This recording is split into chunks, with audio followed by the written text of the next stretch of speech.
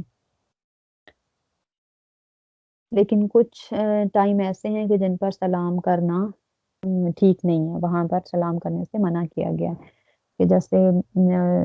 جو لوگ مسلمان نہیں ہیں، ٹھیک ہے، جو جیسے مطلب اس ٹائم پہ کرسچنز یا جوش ہوا کرتے تھے، یہودی ہوا کرتے تھے، ان کو آقا کریم صلی اللہ علیہ وسلم نے منع فرمایا تھا کہ یہودیوں کو سلام کرنے کی ابتدا نہ کرو، اور اگر وہ تمہیں سلام کریں بھی تو بس ان کو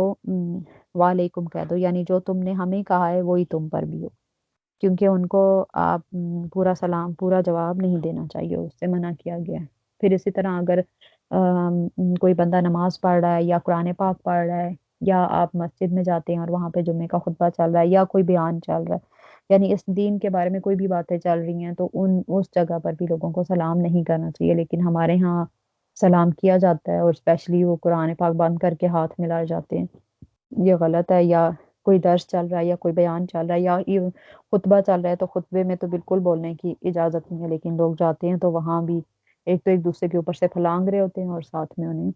سلام بھی کر رہے ہوتے ہیں، تو یہ غلط ہے۔ اسی طرح اگر کوئی واش روم میں ہوگا، نہا رہا ہے یا واش روم یوز کر رہا ہے تو اس کو بھی سلام نہیں کرنا چاہیے، اور یہ تو ظاہر ہے سب کو پتہ ہی ہے کہ کوئی مرد کسی اجنبی عورت کو اور کوئی اجنبی عورت کسی اجنبی مرد کو سلام نہ کرے۔ تو اللہ یہ ظاہر ہے سنت کریمہ ہے اور ہمیں اس کو زیادہ سے زیادہ پھیلانا چاہیے۔ آج کا ٹاپک ہمارا یہاں پہ ختم ہوا۔